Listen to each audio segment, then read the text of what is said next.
Mr. Hegseth, none of those countries are in ASEAN. None of those 3 countries that you've mentioned are in ASEAN. I suggest you do a little homework before you prepare for these types of negotiations. Pete Hegseth had a tough confirmation hearing in the Senate. That's where we're starting the 7 from the Washington Post. I'm Hannah Jewell. It's Wednesday, January 15th. Let's get you caught up with today's 7 stories.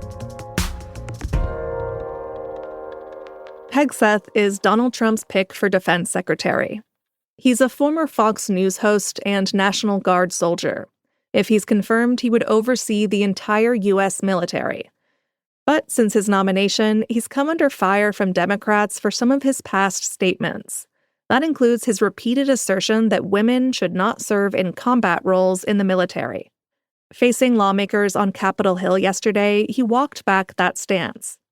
But Democratic senators cast doubt on his qualifications and experience. At the top of the show, you heard Illinois Senator Tammy Duckworth questioning Hegseth for failing to name any countries that are members of a union of Southeast Asian countries known as ASEAN. There were also some awkward exchanges about Hegseth's past, like this moment with Senator Tim Kaine, a Democrat from Virginia. Another colleague, not anonymous, we have this, said that you took coworkers to a strip club. You were drunk, you tried to dance with strippers, you had to be held off the stage, and one of your employees in that event filed a sexual harassment charge as a result of it. Now, I know you deny these things, but isn't that the kind of behavior that, if true, would be disqualifying for somebody to be Secretary of Defense? Senator, anonymous false charges. They're not anonymous. Hegseth denied the accusations against him, and he may have done enough to win a vote next week in the Republican-held Senate. Today, senators will question Pam Bondi. She's a Trump loyalist and his new pick for Attorney General. Senator Marco Rubio will also face questions. He's the president-elect's choice for Secretary of State. You can follow live updates from these and other confirmation hearings today on our website.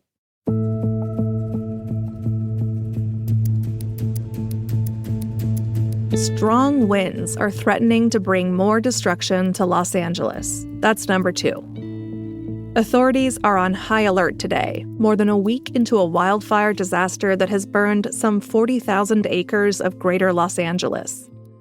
High winds peaking today could spark new fires or expand old ones. Yesterday, several new fires ignited in dry brush and riverbeds. Meanwhile, the 2 largest wildfires, Palisades and Eaton, are only 18% and 35% contained.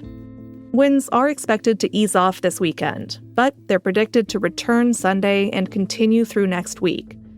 Now, Los Angeles residents are starting to look to the future. They must decide how and whether to rebuild. Even after the fires are put out, toxic threats may linger in the land and air. Chemical residues from burned houses, cars, consumer products, and fire retardants could threaten human health. Number 3. Donald Trump announced a new external revenue service to collect tariff funds. Throughout his presidential campaign, Trump talked about his desire to introduce far-reaching tariffs. They're basically a tax on imports, under which costs are generally passed on to consumers. Yesterday, Trump announced the latest step in his plan. He said the External Revenue Service will start work on Monday, after his inauguration. But there was confusion about how the new group would work. And in some other Trump transition news, Michelle Obama confirmed yesterday that she will skip Trump's inauguration. But tech billionaires Jeff Bezos, Elon Musk, and Mark Zuckerberg all plan to attend the ceremony. A disclaimer, Bezos owns the Washington Post. Number 4. South Korea's impeached president was detained this morning. Yoon Suk-yeol is facing insurrection charges over his botched attempt to impose martial law last month. A dramatic pre-dawn police raid involved thousands of law enforcement officers. Police used ladders to climb over barricades made of buses to get into the residence and enable prosecutors to speak directly to Yoon. He eventually surrendered himself and was taken away for questioning. Prosecutors have 48 hours to formally arrest him. And in some other world news we're watching this morning, Officials in the Middle East say that Hamas and Israel have agreed to the broad outlines of a ceasefire deal. But talks are still underway, so keep checking our site for live updates.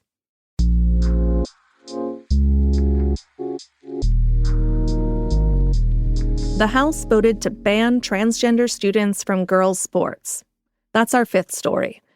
This bill passed 218 to 206 yesterday. All Republicans present voted yes, and all but 2 Democrats voted no. It covers elementary school through college sports. Democrats called the bill harmful to children, logistically impractical, and distracting from more important matters. Republicans argued that it was a matter of safety for female athletes. The bill's path in the Senate is unclear. But if the measure becomes law, schools that allow trans girls or women to compete could lose federal education funding. Number 6. Author Neil Gaiman responded to sexual assault allegations. On Monday, an article from New York Magazine contained more details about accusations from multiple women against the best-selling fantasy writer. They were first made in a podcast series from Tortoise Media last year. The article centered on the accounts of 4 women. They included a former nanny who said that Gaiman assaulted her at his home in New Zealand in 2022. Yesterday, Gaiman posted a statement on his website denying the allegations. He said he had, quote, never engaged in non-consensual sexual activity with anyone.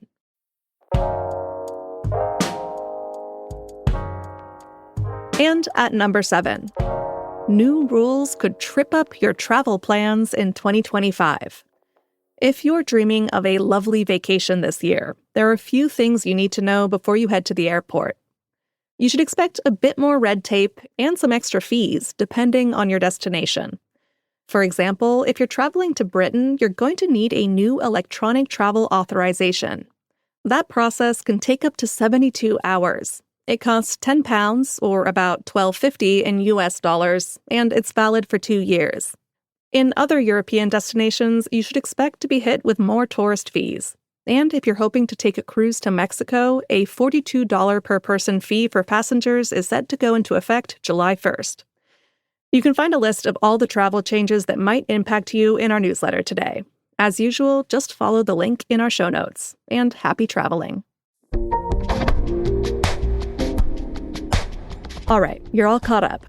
But before you go, a reminder that if you're a subscriber to The Washington Post, you can get access to our shows ad-free in Apple Podcasts.